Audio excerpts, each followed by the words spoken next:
The Dorkening and all affiliated shows are not intended for anyone under the age of 18. The following may contain discussions or scenes that have adult situations, graphic violence, nudity, strong sexual content, and graphic language. This show is intended for mature audiences only. Viewer discretion is advised.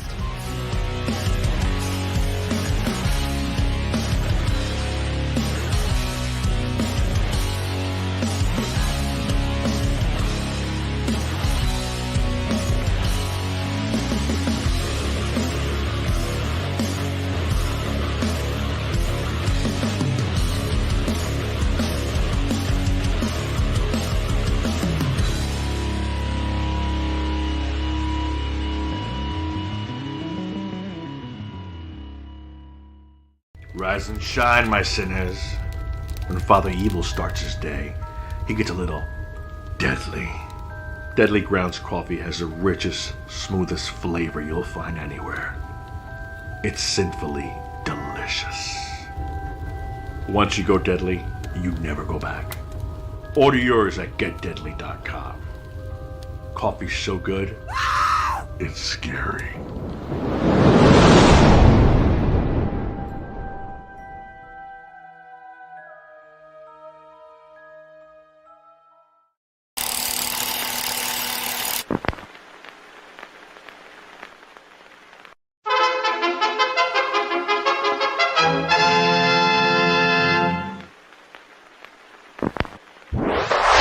Persons under 18 will not be admitted.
What the fuck are we gonna do now? Get high?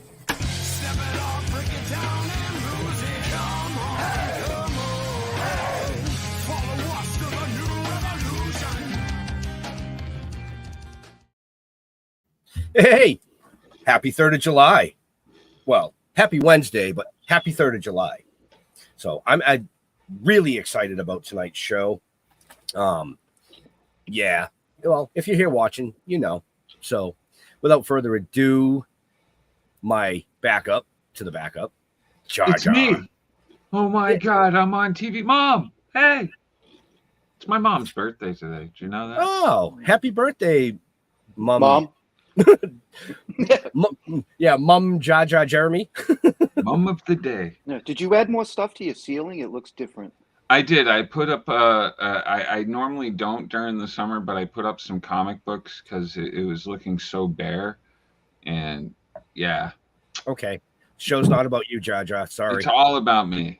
See, Jeffrey. See, but I'm still observant because I noticed it looked different. Thank you, Jeff. See, I appreciate you. I wanted to compliment him on that. You know. And yes, I'm looking forward to chatting with this guy. You know, I mean, this is part of my younger years, I'm going to say. You know, I was young once, I think. Yeah. That's what they tell me anyway, you know? Right. So, Yeah. but yeah, let's just bring him right in. This guy, Jim Hardy, he is the archivist for the Bob Hope Foundation, along with, I'm sure, a whole slew of other things that you do. So welcome to the show. Yes, welcome. Thanks, Phyllis. Thanks for having me. Glad to be on, and happy birthday to Jeremy's mom.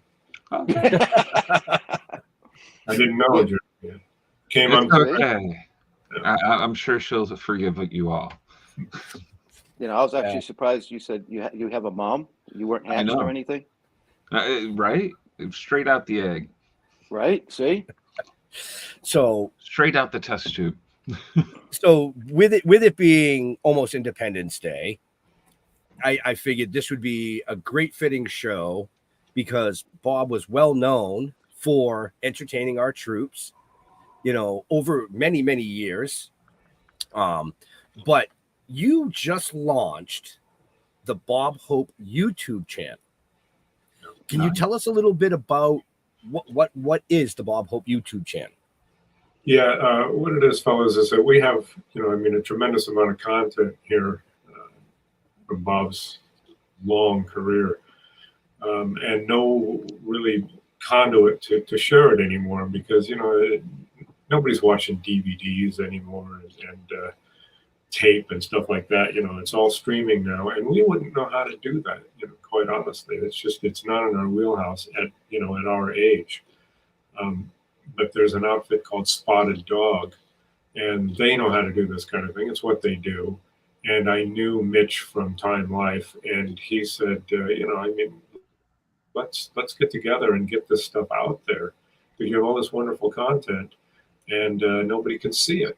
So that was the plan, and that's how it got started. We should have done it a long time ago, but we didn't know how to do it. And these fellows do all the heavy lifting. And, it's just an opportunity now, for people who haven't ever experienced Bob to have an opportunity to see what he was about, what his comedy was, his timing. And for people that have enjoyed him for decades and decades, they're going to see all kinds of new material as well, because the reality was, we all remember, if you didn't see it when it was on the first time, you simply didn't see it. Right. So there's going to be a lot of new material, even for the the seasoned fan, and we're very excited to get this stuff back out there because we live in a real out of sight, out of mind kind of environment. So we don't want it to be forgotten. Right. I mean, did you look into any streaming services to pick some of this stuff up? You mean to pick it up just in pieces, like a Netflix or something? Well, yeah. like a Hulu or even, like the Tubies or like the Red Corals. Red Coral Universe. There's a whole ton of them out there that can actually, as they get played, you can actually, you earn decent money on some of them, to help the foundation out. I didn't know if that was something you had, explored as opposed to just YouTube. We didn't explore it because, we just simply wouldn't know the players. We don't, it's a new environment for us, and they're foreign to us. We're from the television world. Right. That's so many years behind us now that we were just sort of, I guess, in a sit and wait mode, and if somebody called and said, we'd like to put some of the shows on, and we probably would have said, yeah, that's great, but no, I was just curious because I know old shows like the I Love Lucy's and stuff like that. But those are syndicated as well. So right, and I think that's a great question, Jeff, because I was actually thinking the same thing. When we'll talk offline because this is more about the YouTube channel. You as the archivist and your stories of Bob and things like that tonight. But Jeff and I do have an affiliation with a streaming service. That we could connect you with, that and like Jeff said, the revenue that comes back can go right back into the foundation, and hopefully help with that as well. Absolutely. Sure. Open to any discussions because whatever helps to keep his legacy alive and out there, and if it brings a few dollars into the foundation, they spend it in really wonderful ways. So Right.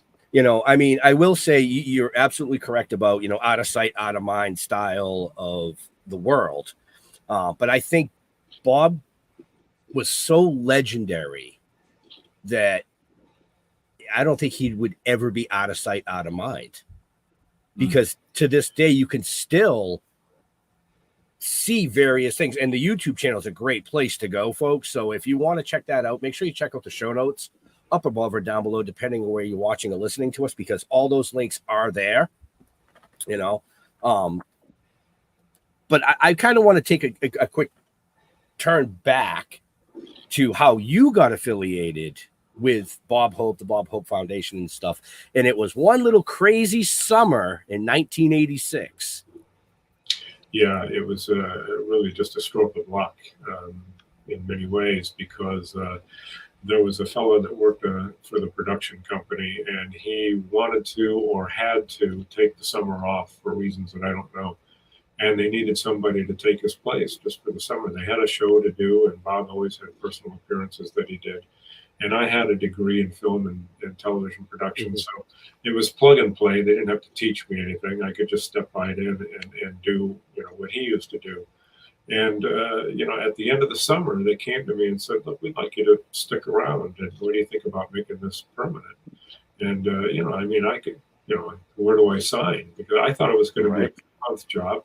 You'll meet a lot of, I like being a page or something at NBC. You'll meet a lot of people and make a lot of contacts, and then when the summer's over, hopefully you figure out something to do with all those contacts. And so 38 years later, I'm still here. It's the only job I've ever had. I have the shortest resume in history. Right, that's impressive. The shortest resume in history, but probably one of the best. Well, I certainly couldn't have asked for a better ride. Right.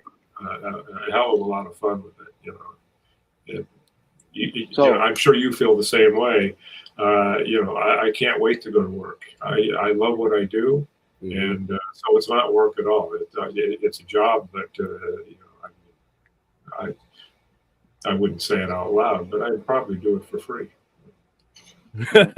Now, I'm curious as to what medium all of these things are archived in. I mean, you must have reel-to-reels. You must have all kinds of different types of recordings and good videos and bad videos. And it goes all the way back. The oldest stuff that we have is some silent film that Bob's brother shot when Bob was in vaudeville, and he would stand in the wings and shoot. So this is 8mm shot in the 1920s. That's the oldest stuff that we have. You want to talk about radio? Those were discs, glass discs, which were very fragile. During the war, when you couldn't use glass, they were cardboard, if you can believe it, laminated cardboard. Wow. And that's what they recorded the shows on. And, and they still play. They worked. So, and then, kinescope, in television, kinescope, and for people that don't know what a kinescope was, you had no way of recording television. Television was live, but they would set up a movie camera, aim it at the screen on the set that was, you were seeing the broadcast go out live, and they would film it. And that was the only way that they could keep a copy of what they had just done, and that was called a kinescope. And boy, I mean, it's like watching a show in a snowstorm. I mean, the quality is so abysmal. Yeah. But that's what we had, and then it got into tape, and tape. Every format of tape had its own idiosyncrasies and difficulties. Mm-hmm. The glue from the cases would seep through the felt and get on the tapes. The tapes would shed. They were spliced, and every time the splice would roll over the head, the picture would roll. It was just murder to get all of these things digitized from their original format. And we had some wonderful guys out here in LA that had 2-inch tape machines. They're as big as this room. And they had a whole bunch of them out back that they cannibalized for parts. It was almost like a mechanic shop, to keep these machines running so that they could record and digitize these 2-inch tapes, because you didn't know when, the last time it was ever going to play. These things were really old and unstable. And, so it was a painstaking process, but we have it all digitized. So, now it live, but it was that must have been a process. Yeah, like I was gonna say, yeah. was there any I mean, close calls of like losing any of the footage or anything like that? Well, here's an interesting story. When color was new in the late 50s, NBC had a color studio, and the guts of the recording machines were different, and the heads were different for color. And we had some shows. Bob wouldn't pay for the color, so the shows were in black and white. They were recorded in the color studio, but they were in black and white because he didn't want to pay the extra. And, the only way to save those shows was these guys over here in LA had the original heads, recording heads, and all of the original cards and guts of the machines that they had got from NBC. They had the original stuff. And that's the only way you could play these shows, despite the fact they were in black and white and will always be in black and white. You had to play them on a color playback machine. You had to play them on that color playback machine to get a picture out of them. And they had it. Wow. So what are the odds? It's 2 years of shows that would have been lost forever because nobody knew where the guts were, and they had the original equipment. So, Wow. there's just there's luck in this man's story and our story. There's luck everywhere. Luck of the draw. Wow. Now, when the channel, has the channel already gone live? Yes. Yeah, I was looking at it today. Oh, okay. Is it? Are you able, like, right now to go to like any show and just watch that USO, or are you guys still adding more and more as time goes on? We're adding material every week, at least twice a week, new material. What we're not doing, Jeff, is putting up entire shows. That we have not done. What we have found, and the fellas at Spotted Dog kind of knew this already from their experience, the attention spans are so short with people. Mm-hmm. We'll put up, clips that might be 6 or 7 or 8 minutes. Yeah. And then we'll put up what they call shorts, and they'll be, maybe 45 seconds or a minute and a half or something like that. So as a point of example, the Jackson 5, which I thought would be huge. They did 2 songs. Michael's doing the robot and the moonwalk, and they do a little patter with Bob between the 2 songs. 1,000 views. But the short version, about a minute and a half, 30,000, 40,000 views. Oh, yeah. People see something that's 6 minutes, and apparently they just don't even start. Unless it's a Star Wars thing, those people will watch anything and everything, and they sat through the whole 8.5 minutes of the Star Wars. Yes, we will. Yeah. But for whatever reason, people just they want to get short little pops and then see what is put in on their plate next. So I don't know that there would be a lot of interest in having the whole shows up there. I don't know who would sit and actually watch a whole show. Well, I think my generation would. Well, yeah. I certainly would. I can sit and watch a movie. Yeah, I think the younger generation with something like that, if you could do like the audio side of things, just the audio, and release it in almost like a podcast platform style. Yeah, they would listen to that. They would listen to that because a lot of people do listen to podcasts, especially at work. While driving or at work, driving. When the wife wants them to do the honey to-do list. Anything like that. So that might be a thought moving forward for you gentlemen. Yeah. We had probably more work. Interestingly, a lot of the shows wouldn't translate to just be audio only because a lot of them are visual outside of the Yeah. But radio radio. I mean, he was on radio for 20 years. And Right. why you would think that nobody would be interested in radio anymore. Just what you say, because people now are accustomed again to listening to something that they don't have to look at. Mhm. They had some incredible guest stars on radio. So, you know, for people that are nostalgic in some way, I think that, yeah, there is a market for some of that. Like you say, Right. you don't have to watch it, you just listen to it. Right. That's true. And I mean, our show is video and audio, of course.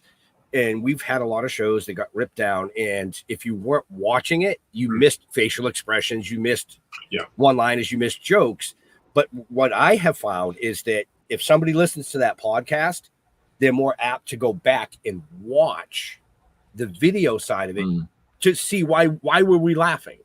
What did I miss? Yeah. So it might be one of those things that you guys might think Well, about. it's another way to reach a different audience. You know what I mean? Right. You know, the different types of people. You know, like I like to watch things. I don't listen to podcasts. See, I do know what both. I mean? You know, I very, very rarely even listen to the radio. You know, That's because you're listening to the voices in your head. yeah, it needs to be quiet so I can understand what I'm doing. You know. But just food for thought. That's all. You know. Yeah, absolutely. You know, I'm gonna have to search for how you play a cardboard disc. I know. You How do you make them? put it on a record player just the same as anything else. It had a lacquer on it, Jeff, and but it was in fact just cardboard, lacquered cardboard. And that's interesting. Those things held up for through the years, and they played fine. We recorded them without any trouble at all. You know, so in an odd way, they were more durable than the glass, because the glass they had to be treated with kid gloves. I mean, cardboard. Well, you remember when you were a kid, you could cut out a little record from the back of your cereal box. Yeah. Oh yeah. Okay. Right? And play that. It's the same thing, basically. You know, those things were indestructible. Those cardboard discs. You know, so You know, if the music was lousy, it was a frisbee. that's right. Wow. So who would you say is probably like shocked you guys for hits on views and stuff? Has any of the pieces that have gone up been like, oh, we don't really think this is going to go anywhere, but like actually people have loved it? Yeah, interestingly, you know, for PGA week, I thought, well, we should put up, you know, some golf stuff. So we put up some patter that Bob did with Arnold Palmer. And, you know, they're just talking about Bob's game, and Arnold, you know, gets all the jokes and is making a lot of fun of Bob. And I thought, well, this, you know, I mean, this is a very niche, you know, sort of a thing for older golfers and so forth. And boy, I mean, it got so many views, you know, and maybe there are that many old golfers out there. I don't know how many younger people were looking at it, but that one, you know, was kind of a surprise. And then you put up something else that you think is going to be huge. You know, I had the guys put up Freddie Prinze, because I did an interview with an outfit in Montreal, and so I reminded them about the show that Bob did in Montreal before the Olympics, and Freddie Prinze was on the show. And Freddie Prinze, to me, is a huge, iconic, you know, guy, and crickets. No kidding. I guess nobody remembers him, or nobody cares, or a little bit of both. So it's hard to guess, you know, what's going to catch the attention of, you know, I mean, I understand, you know, that was 50 years ago. So, you know, I'm remembering it with, you know, through a different lens, I guess, than people looking at it today. So. Right. So I'm curious to the, you know, the copyright issues and, you know, I mean, who actually owns this archive? Because I've seen and read a lot of problems out there about, no, you know, well, the studio owns it and you've got to buy the rights to it. And, you know, how are you working through all of that? Or even, are you even running into that issue? Well, we run into that very rarely, because we own all of the radio shows. We own all of the television shows. That was Bob's deal. So the studios have no ownership on those. Some of the movies, Smart man, yeah. Yeah, he was a smart guy, and television, you know, when he got into television was very, very new, and a lot of movie stars didn't want to go into television. They were afraid of it, and they thought it was going to kill their movie career and so forth. And he was all in on it, and to the point where, you know, even though he told me one day, he said, I didn't really think television was going to last because it was live, and you had to memorize an hour show. You know, whereas a movie you did 2 or 3 minutes at a time. In radio, you could hold your script. So, you know, if you didn't rattle the paper, you're a star. But to, you know, to memorize an hour TV program, you thought, I don't think people are going to do that. They'll do that for, you know, a year. I think people are going to get tired of it. And he said, I'm not sure this is going to last. But nonetheless, he wanted to own all the shows just in case. And, you know, you know, I mean, once they were able to record shows, you know, they were off to the races now, because although the best shows were always the live ones, when things would go wrong, that was the most fun. Yep. Yep. Okay. Absolutely. That's something I was curious about. That was actually a pretty good question. I like that. I'm actually surprised. No, not really. So you kind of were Bob's right hand, I guess. Is that correct? You worked a lot with him. I worked a lot with him. I don't know that I would, you know, that I would. He had a lot of right-handed guys and so forth, and made a couple of his own. But yeah, I don't think you could just single out any one person. But I certainly had an opportunity to work with him a lot and very closely. It was just part of the job. So you had an opportunity to bond with him very quickly. Yeah. Because one of the things that you did was to go over to his house and run tape for him. And it would just be you and him sitting in a chair looking at this tape. And you know, so you had an opportunity. You know, he would make a lot of conversation, ask you questions about things. Why do you think that joke died? And what could we have done that would have been a funnier out for this? You know, how could we? What should we use this joke? Should we use that joke? And you know, he would ask you questions. And in as much as I thought, well, this is a 3-month job, I don't have anything to lose by just telling him what I think. And so, you know, and I would say, well, it didn't work because it's not funny. I mean, that wasn't a funny joke. The better joke was the one that you know that we didn't use. And I would tell him that, and I would just give him my opinion, you know. Right. And he would not always agree with it. Sometimes he would, sometimes he wouldn't. But what he appreciated was that you weren't trying to guess what he wanted to hear. And I guess that's probably what he had around him most of the time. Right. The honest opinions. Right. Yeah. I wasn't encumbered by that because I thought, well, I'm out of here in 3 months anyway. So, you know, if I'd known that had it been a permanent job from the start, I may have been less forthcoming, you know. No, that's probably why they kept you. Yeah, it might have been part of the reason. So, you know, I mean, he tells me the truth, and you know, smart to speak your mind. Yeah, but he gives me his truth. So, I mean, when I ask somebody for their opinion, I want their honest answer. Well, except then, you know. Yeah, but if Bob Hope's asking you, feel a little intimidation. Like, right? Oh, I was going to say, shit, what's he want to hear?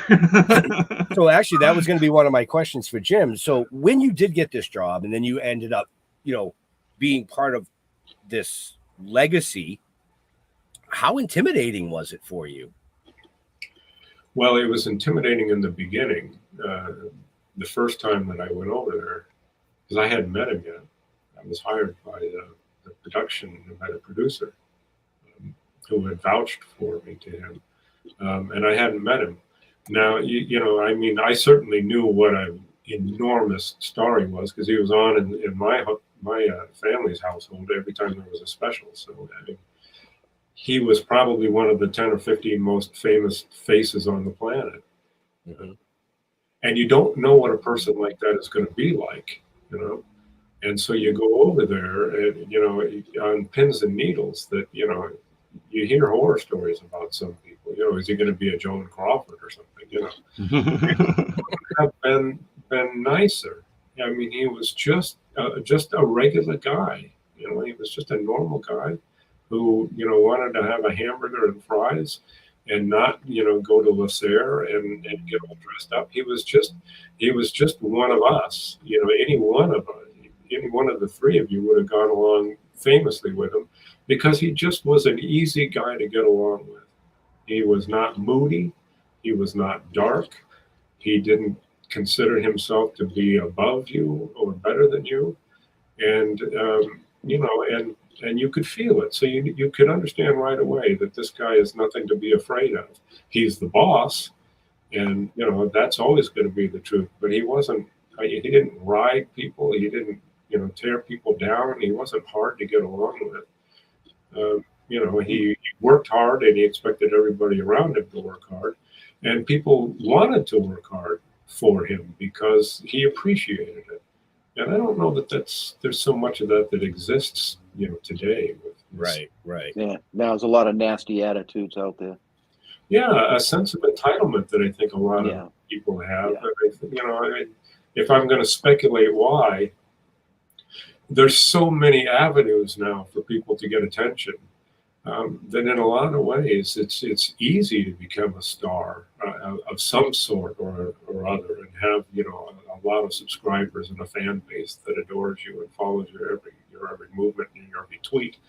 But in the old days, it was hard to be a star. There were, you had to be, maybe from Broadway or you could get on radio maybe and be, there were very limited ways that you could get your face and your talent out in front of the public.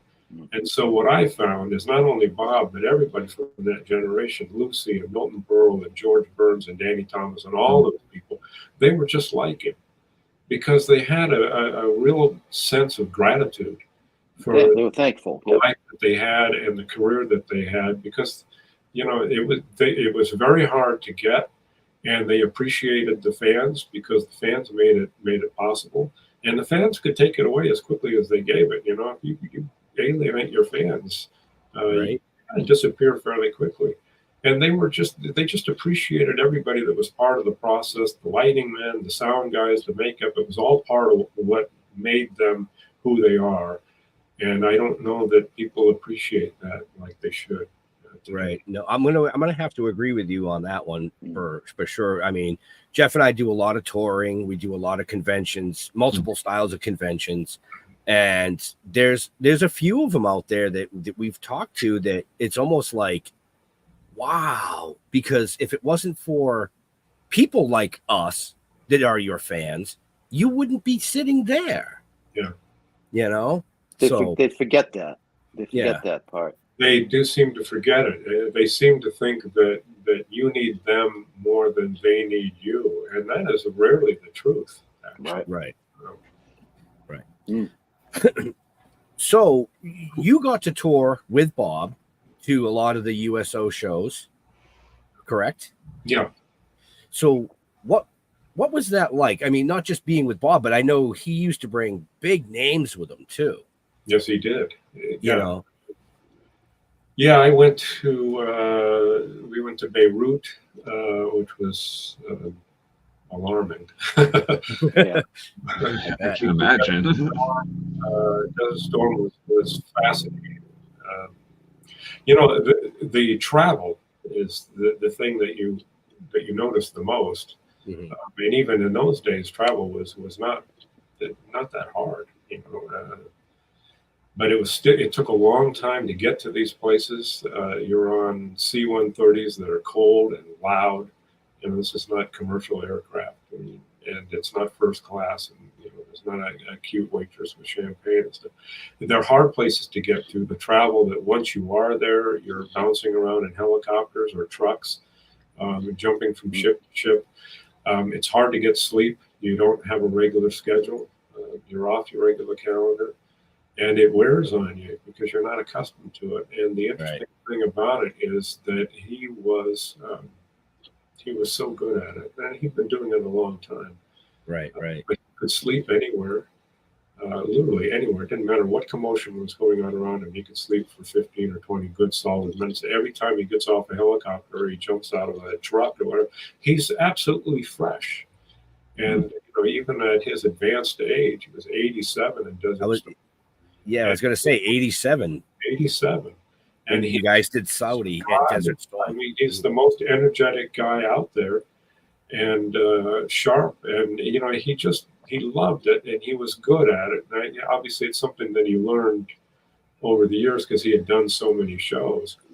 But you think about World War II, when he was hopping islands around the South Pacific in the little planes that they had available to him.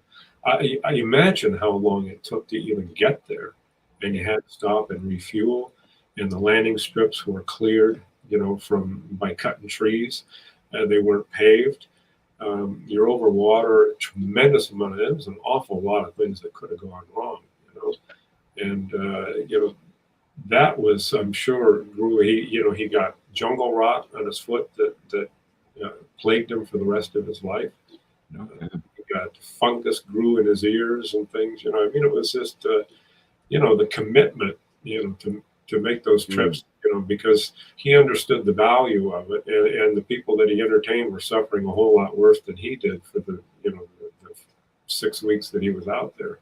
Right. So, he had perspective on it, but until you've made the trip, you don't realize, just how hard it is. Even in modern circumstances, even in the 80s and 90s, it was hard.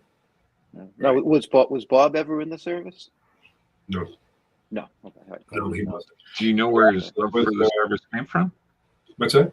Do you know where his love for the military came from? Why he was so involved in trying to make them have a happier time in such shitty moments? He had he fell into it by accident, actually, Jeremy. He had a writer. He was on radio. He had a writer who had a brother that was stationed at March Field, which is about an hour from here, from Los Angeles. And he had to talk. He said, "Well, let's take the show down and do a show down there for the people, the guys that are down there." And Bob said, "Well, what for? We're doing great right here in Hollywood, and what do you want to go down there for?" Well, he didn't know that he wanted to send the show down there for his brother, and so he got talked into it. And the whole cast rode down on a bus and did the show. And the reception that they got from that audience blew him out of the water. He had no expectation for what it was going to be. The love that they had, the appreciation that they had for this cast and crew to come down and do a show for them. And it was an hour bus ride. It's not like they went halfway around the world, And they were so appreciative. And he thought, wow, how long has this been going on? And he fell in love with them, and they fell in love with him. And he did a show every week from a different camp, all during the war. But after Pearl Harbor, he wanted to enlist. And Roosevelt is the one that talked him out of it. Because he said, "You're doing more good just, doing what you are and going around and entertaining the guy, keeping the morale up." And so he said, "Really, you're doing more good that way, and I'd rather you just keep that up and do that." Wow. And so he did. Like a lot of Hollywood celebrities did enlist and go to war and so forth. But Roosevelt talked him out of it. So he saw something. He saw something special. Yeah. Yeah. There was a special bond already that existed between Bob and the service audience, and it just grew stronger, especially when you started to go overseas and visit these guys, in the jungles and in forests of Europe and so forth. He would do a show for 25 guys. He'd do big shows, but a lot of them were not centrally located. There were small divisions that were over here and over there, and he would do a show for small audiences because he didn't want them to be left out. And they appreciated that 1,000%. Yeah, that's cool. That's amazing. That's amazing. So, based on all the years, how long do you think it's going to take you to move all this stuff over to YouTube? I won't live long enough. You have to take it over. I'll start. Send me your cards and letters. I'll pick somebody. Oh, hey. know. It's like Willy Wonka. Yeah, exactly. Yeah, the golden ticket. It's thousands of hours. Yeah, that's what I mean. Yeah, and we don't want to put it all up, just at once en masse. First of all, I can't even imagine how hard it would be to even accomplish that, even if you were to do it 24/7. How long would it take to upload all of that material? We're just trying to, pick things that sometimes are timely, like, the Star Wars thing for May the 4th, made sense. Arnold Palmer for PGA week and so forth. If it's somebody's birthday or, whatever, do something. Things that are relevant. Yeah. Yeah, something that has some relevance. And the rest is just picking something that we just think is fun and trying to mix it up a little bit. So, there's a little bit of everything. We have some musical performances that are on there, with John Denver and Dean Martin and stuff. That's not comedy at all. It's just them doing a performance that they did on the show. So some of it's just music like that. Some of it is sketches. A lot of it will be monologue. And, the hard part, in a lot of ways, is finding monologue topics that are still relative to audiences today, because he was so topical. And, you put jokes about Senator Kefauver would be a dud, and who knows? But, if you could do something about baseball and the actors' strike or any of those kind of things, those will always work. They frame a reference, but you have to kind of pick and choose carefully. Makes sense. Fair enough. Which means a lot of going through things, being yep, no. Okay. Yeah, it's going to take some time. That can be a daunting task all in itself. Just having to sit there and, like, is it already all documented? Like say for like May the 4th, like, were you guys able to just be like, oh, went to like some kind of program and like, yes, we have this already, blam, blam, blam, and it connected all like that? Or is it more like we're going through tapes and it's just in your head at this point? You've seen it. No kidding. So you kind of know everything that's out there. It's kind of like a Rain Man thing. May the 4th was an easy one because you know right away that Mark Hamill was on the show. He did a sketch with Olivia Newton-John. He also does song and dance with Bob. Mark Hamill. Who knew? So that was an easy one. But then other things are sometimes I put up the monologue that Bob does when Elvis is drafted into the Army, which I think is one of the great 3 or 4 minutes of monologue that he ever does, because his timing is perfect. He's having so much fun with it. He loved Elvis, but he's poking fun, at the Army and Elvis, like this is gonna end the Cold War here. Elvis is going into the Army. And it's just, so you pick things like that though, that audiences today can still they can understand what it is. And unfortunately, there's a lot of topics in monologues, or even in some of the sketches, references in some of the sketches and things that are very specific and very dated, and those aren't going to play because people are not going to get. They're not. Gonna, it was funny then, but not anymore. Yeah, who wants to keep stopping and then Googling? What's he talking about? Who's this dude? Who is Dawes? Well, unless you have somebody like myself that loves history. Yeah. But I could see that. Yeah. So we try and pick things that are going to be accessible to all audiences. Not everybody's going to remember a great portion of the. Do you have a favorite guest yourself that Bob had on, or anything like that was just like, oh my God, this was the moment that won me over? Well, for me, it would have been Barbara Eden. Oh, nice. Okay.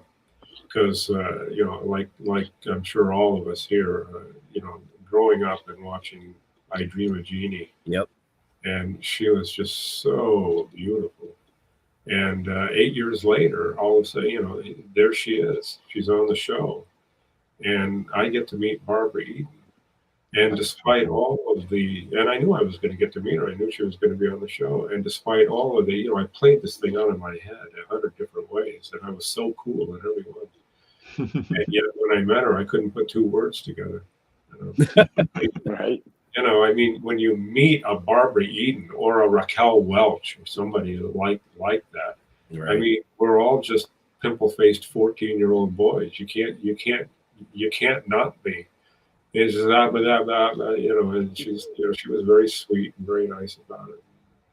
You know, that was such a highlight for me, because you know, I had just watched her. You know, I was just watching her 8 years ago, and now here she is. You know, Right. And Brooke Shields was just the sweetest person that you'll ever meet, ever. She was just delightful and just such a nice person. And she was on the show a lot. Bob loved her, he adored her, and she him. And she was just delightful. What a nice lady. What a nice girl in those days. Now she's a nice lady. Did he ever have any of the Charlie's Angels on? He had Kate Jackson on. Okay. Yeah, she was on a Christmas show. That unfortunately was a little bit before my time, by a couple of years, few years. That would have been wonderful. Linda Evans, I got to meet from Dallas. Okay. Yep. That was a highlight. And now I'm blanking. The blonde daughter from Dallas. No, I've lost her name. She was on the show. This is embarrassing for her. Her name, but, you know, but he would always want to have whoever was really hot and on a big show, you know.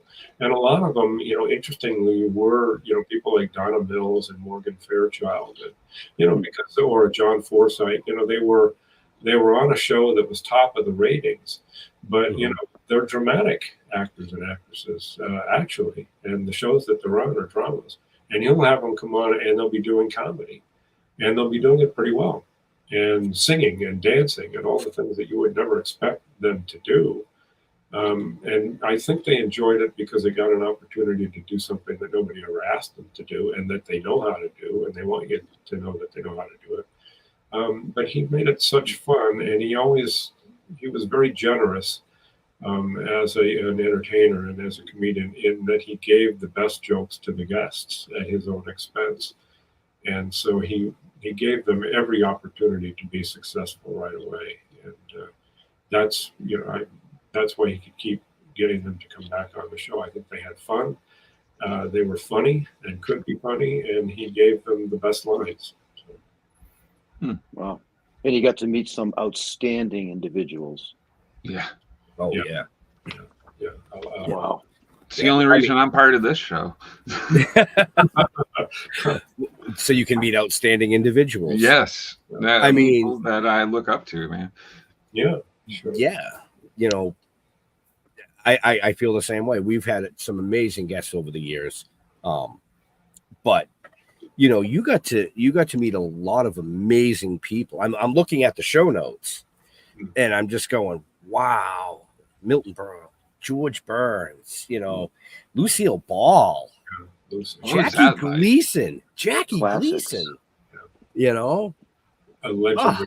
Yeah, absolute legends of television. They really are. And movies. And so Lucy was the chemistry between Bob and Lucy was very magical. Unfortunately, Bing was already gone before I came around. I would have loved to have met Bing and seen those two together. Because the chemistry that they have on film is incredible. But Bob and Lucy, I mean, they were just magic together. And you know, the thing about Lucy was she was tireless and such a perfectionist. You know, I mean, she'd been on television for 30 years already, 35 years already. Her fans, like Bob, are going to watch whatever you put up there, you know, and neither one of them ever gave less than 100%. They wanted it to be as good as it could be, and she would do things over and over and over again, and everybody thought that they were great. And she'd say to the director, "I want to do it one more time. I can do it better. I can do it better." She wasn't 100% happy with it, And she would keep doing it until she thought that she got it right. In her mind, that was the performance that she was looking for, and that was the performance that the audience deserved. And I thought, well, I mean, there's a work ethic that is rare. And more so, I think, where people just know that people are going to look at whatever they throw up there. Today's world, that's good enough. That's good enough. Come from the construction world, all I heard was, looks good for my house. It's like, what? Yeah. It's not that good. Exactly. Yeah. Wow. Times are certainly different. I mean, comedy has changed so much. Oh yeah. I try. Things.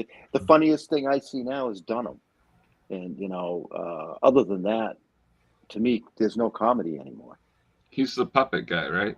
Yeah, Jeff Dunham. Yeah. Jeff Dunham. Yeah, we had him on a show, and he was wonderful. He's so creative, such a creative guy. I think that I guess one of the things that we're hoping is that younger generations will discover Bob, because stand-up comedy is such a large part now of the entertainment landscape that we all live in. And Netflix is loaded with stand-up shows, and so the stand-up comedy was not always a thing. Bob made it a thing. There would be entertainers like a Will Rogers or a Mark Twain or something that they would spin humorous tales, and there would be jokes that were weaved into them, but it was a larger tapestry. And to just stand up there by yourself on a stage in front of an audience and just tell jokes one after another without it being part of any kind of a story or anything, that was new and very groundbreaking. Yeah. And so now we take it for granted, and and Carson was very good at it with the monologues that he would do on the Tonight Show, and but that all started with Bob. It all, that goes all the way back to the 1920s, and that's when he started to do that, and and not successfully right away. It took time. It was work. Well, it was new. It was something new that people didn't understand, but he definitely paved the way for stand-up comedy. I mean, it's that simple. Yeah, he created that. And it kind of shows like SNL and stuff, because they were doing skits and all that through all the time. So right. Wow. So I wanted to ask you a little bit about the actual foundation. What does the foundation do? The foundation has two basic missions, and one is to feed, clothe, and shelter the poor, the underprivileged, and the poor. Okay. And the other is to service veterans, because they were very near and dear to Bob's heart. And an awful lot of our veterans are struggling and have fallen on hard times, physical ailments or worse, mental ailments. And a great many of them have fallen through the cracks. And it was always his goal, to try and improve their situation and help them get their lives back on track.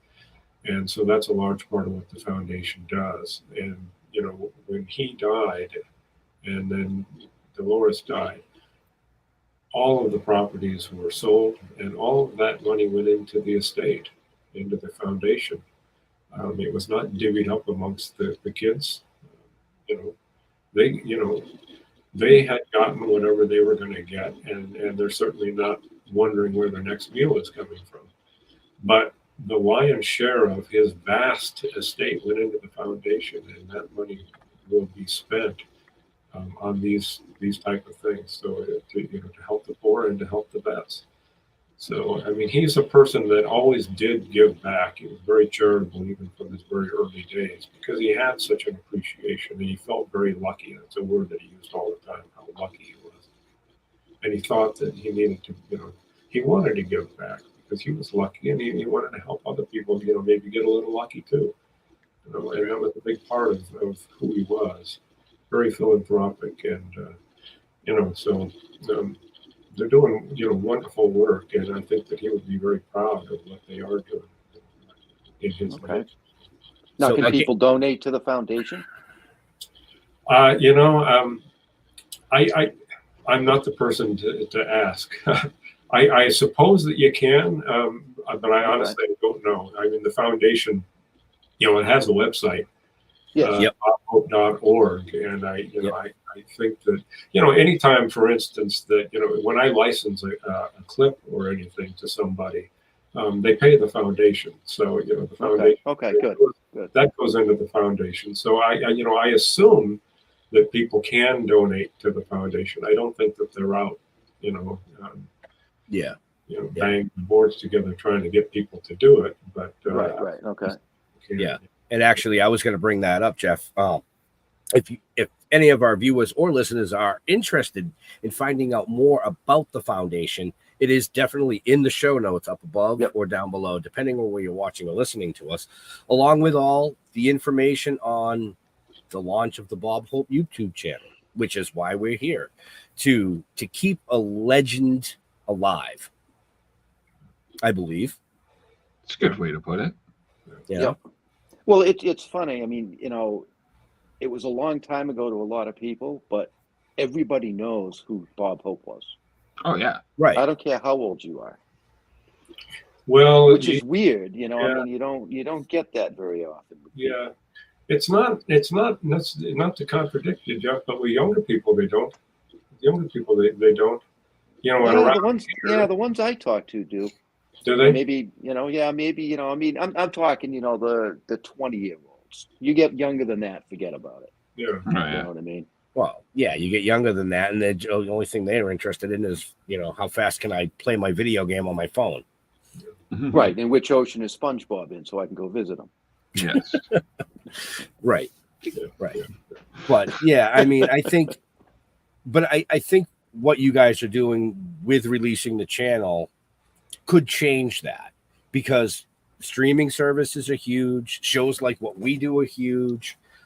Releasing the footage like that, I find myself just scrolling through YouTube sometimes, and you type in a keyword, and it's all about the keyword. So you type in a keyword, and boop, it pops up, and they go, "What is this?" Oh, and they watch it, and they go, "Well, that was kind of cool," or "That was funny," And before you know it, you're gaining traction with the YouTube channel, and people are learning more and more about Bob.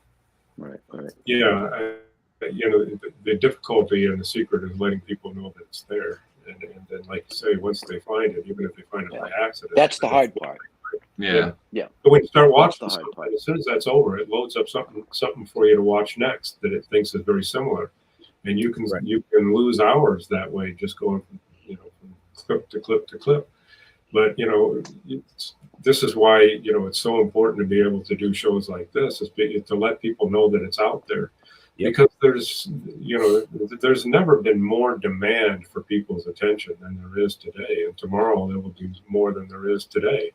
So it's very hard to get noticed. I think that when people do go to see it, even if they've never seen Bob before, if we can get them to come once, they'll come back, because he is engaging. But, I mean, a lot of people, they know there's a Bob Hope Airport and a Bob Hope USO, but they don't really know who Bob Hope is. It's like, I fly into LaGuardia, but I don't, who is LaGuardia? Who is O'Hare? I mean, we know the names, but we don't know the people.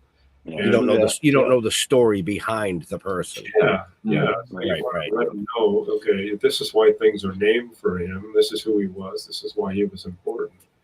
And, his character and his type of humor is very accessible, I think, regardless of how old you are, because his character was always an everyman kind of a character. He's always a guy that's trying to be a little bit more than he is, trying to pass himself off as something that he's not quite there at, always trying to get the girl, but never quite does, and I mean, we're all like that, 95% of us, that's who we are, Right.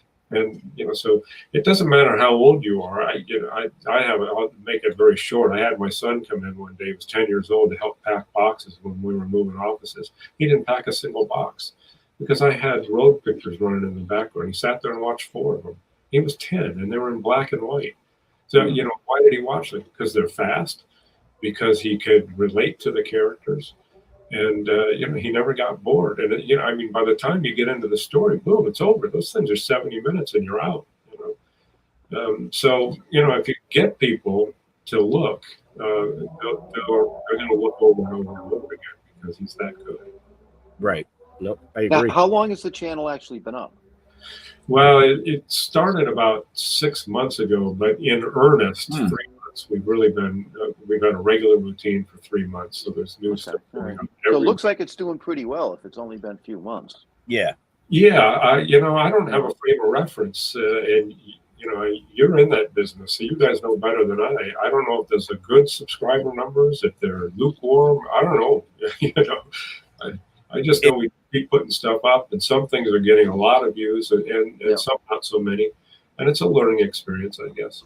Yeah. Well, that's what I look at. When I go to anybody's YouTube, is I don't look at subscribers. I look at how many views they're getting on their videos. Oh yeah. Yeah. Yeah. Subscribers to me mean nothing. Nope. Okay. No, because you can have 100,000 subscribers to your channel, and then you go look at the video, and it's only got 30 views. Yeah, right. They're not interacting. Yeah, right. Well, that's good to know. That's an interesting piece of information because some of the clips of 100,000, 200,000. Yeah, that's good views. Yeah. Hell yeah. I mean, I'd fall out of my chair if I had a clip that had 100,000 views. Right. On YouTube, like literally. Yeah, on YouTube. I'd fall out of my chair. I mean, have Bob Hope on. Well, we have the next best thing. There you go. Mark Hamill will get you there. He's beloved. Well, you'd be Mark surprised. Hamill is, especially right now with his the Star Wars came back. He's big into doing the Joker and all that other stuff, voice stuff. Yeah, I mean, some of the guests that we've had, I'm like, oh wow, this is going to be a big show. And then I go back and look. I mean, don't get me wrong, all our shows do very well over the 28 platforms. So you pull all the analytics together, and we do very well with it. But I go, wow, that only got like 500 views.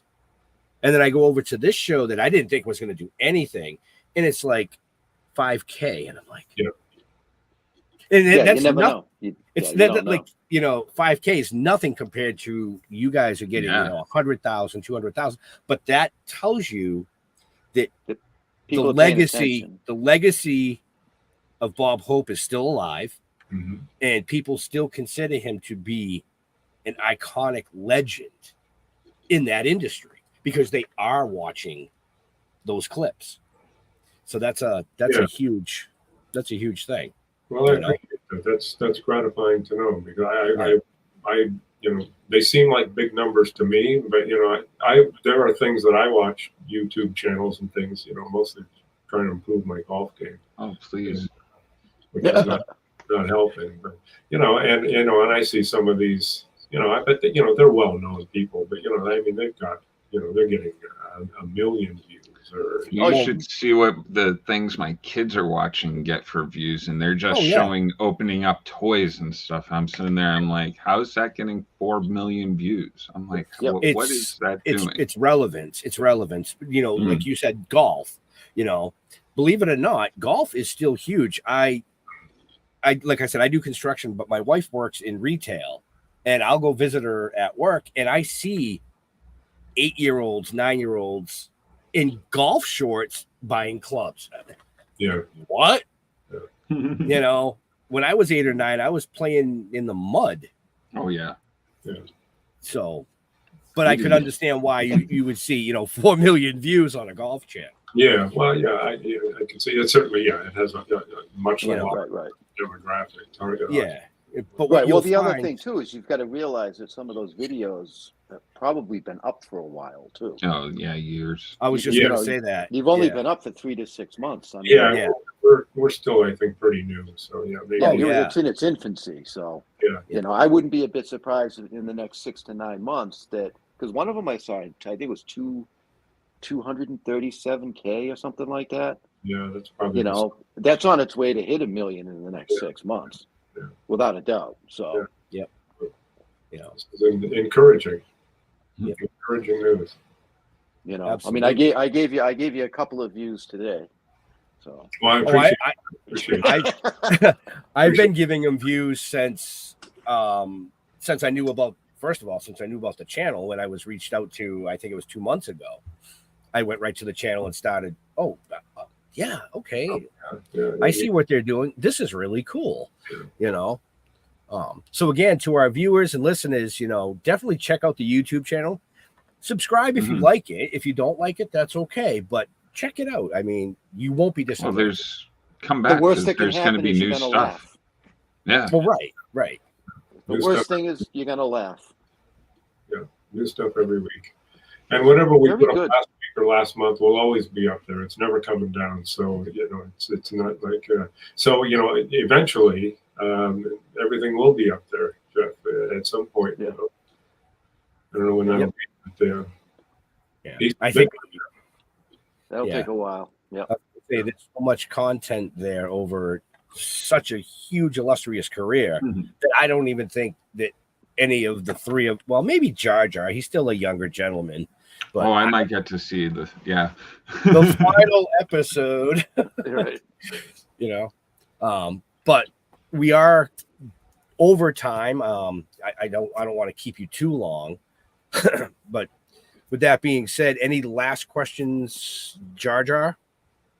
Weird one. I don't think it possibly ever happened, but how did Bob ever handle hecklers? Were there ever any hecklers? Was it usually just a good tame crowd? I mean, how did that go? I don't remember him ever getting heckled. You know, I mean, the Bob Hope audience was, they wouldn't heckle. It's just not, it's not who they were. It wasn't their character within their character to do that. I don't remember him ever getting heckled. Okay. Yeah, I And I'm curious because you know everybody has emotions. Behind closed doors, did he ever get angry? No, he didn't. You know, Okay. and you know, that I was didn't think so. No, you know, I mean, you know, like a lot of comedians, a lot of comedians have a darkness to them. That seems to be part of the makeup of being a comedian. He didn't have that at all. He was always cheerful. You know, I mean, you know, things didn't always go as planned. There were hiccups, you know, in all things.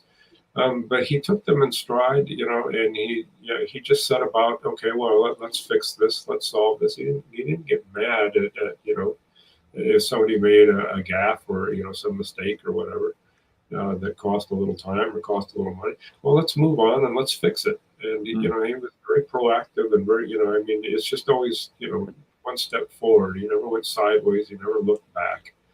And you know, I think that, you know, in many ways, it's why he engendered such a level of loyalty from the people that worked around it. Because the TV business is a lot like being a football coach or anything. People bounce around, you know, all the time. And you know, he'd have writers for 40 years. He had camera people and lighting people and things for decades. You know, I mean, they loved him and they wanted to work for him because he was kind to them, appreciative. Like a George Clooney is. You read about George Clooney. He plays basketball with the crew, has lunch with the crew, you know, and then you read about other people that are told, don't look him in the eye and stuff. Well, you know, you got to work 4 hours overtime to get the shot finished. Who do you think they're going to work for?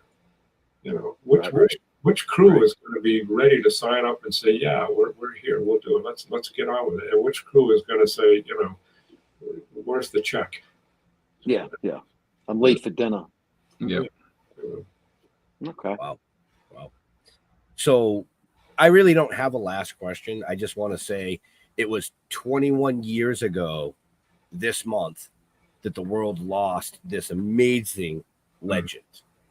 And I want to thank you and the foundation for putting up the YouTube channel and keeping that legacy alive for infinity, basically, because as long as there's internet and there's streaming, it's going to be archived there. Yeah. Yep. You know, I want to say, great job. Well, I appreciate it. It was really nice talking to you, and I really, really appreciate you allowing me to access your platform to help get the word out. I really do. It means a lot. That no thanks necessary. No, This is the honor is ours. absolutely. I mean, our viewers and listeners know it's all about the story. Yeah. And how could we not talk about this story? I mean, it's just there, in my eyes, there is nobody else in that Hollywood frame that will ever compare to Bob Hope. Yeah, he's one of a kind. That's for certain. So, You know, I mean, it's just really that simple. yeah. But with that being said, we definitely ran over time. I don't want to keep you. So let's go. We're going to bring you up full screen, Jim. There I am. Yep. So where do you like interacting with fans? Social platforms. Yes. Boy, you know, we're not social media active. I think that they are talking about doing a Facebook page that would be part, you know, or probably coexist with the YouTube channel in some way, you know, cross-pollinate. So we get a lot of, actually, interestingly, a lot of people will email the foundation when they have a certain question or a request about something, or that, you know, as far as on a personal level. They'll just email the foundation and they'll send it over to me to see if I know the answer. And I'll engage, you know, in a conversation with people and try to help them out to understand what it was that they were looking for or asking and so forth. But, that's kind of old fashioned, I guess, anymore, but that's how it's working right now. Well, that's where it is, folks. So make sure you check the show notes, folks, because that's where that information is. Up Jeremy, above or down below, right? That's right. Up above or down below. Come hang with me on Facebook. I'm Jeremy Courtney. Come check me out every Tuesday night on Splash Pages, where we hang out and talk about comic books and all the world of geekdom. And I think that's about it for now, except for come check us out next Wednesday here at 7:00 and Still Toking with. Who are we still toking with next week? Next week we have William Keck. Oh. He's an entertainment reporter. That'll be a fun show. He's the gentleman that digs the dirt on the famous. Oh, great. So he'll know stuff about you. No, not me. I'm not that famous. Oh, really? Oh, infamous. Not infamous. Famous. Yes. Jeffrey. Yeah. First, I want to say, Jim, I think a Facebook page would do the YouTube channel wonders. Mm. You know, I really do. If you can find somebody that, you know, can help you kind of put that together and get it running, I think it would help drive traffic to the YouTube channel. Great. So that being said, just go to stilltoking.com or Token with the Dead on Facebook. You'll find everything you need to know about us, past guests, and be sure to go to Red Coral Universe. First 2 episodes, I believe, are up and running now. Sweet. Along with our first episode only. Yeah, I haven't sent him the second one yet. You're talking the live action. Yeah, the live action, and a whole bunch of our previous, live broadcast shows are up there too. So be sure to check that out. The link is right on our Facebook page and in the show notes. In the show notes, down below. And on the website, and just Google us. You'll find us everywhere. Pretty much. So I want to thank Jim for coming out. Definitely go over and check out the YouTube channel. I do have to agree with Jeff. I think a Facebook page would definitely help drive traffic to YouTube. Sure. And if you can find a younger kid that's interested in Bob Hope, TikTok, believe it or not. Oh my God. Yeah, TikTok will work too. If you could start a TikTok page, a Bob Hope TikTok page, even if they were 30-second clips, it would most definitely help drive traffic to what you guys are trying to achieve. Right. Yep. So, you know, Kids like today in their TikTok. I'm just being honest, man. Yeah, no, you're I'm an right, older you're right. I'm an older gentleman. I take clips from our show. I put it on TikTok. It's driving traffic to what we do. Oh yeah.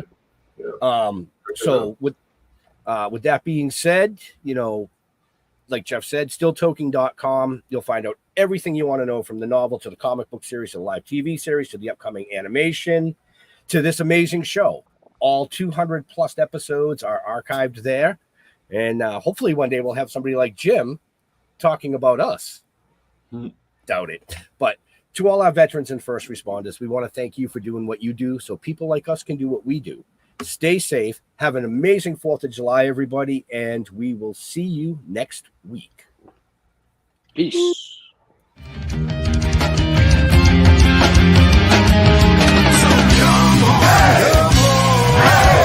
Step it off, bring it down.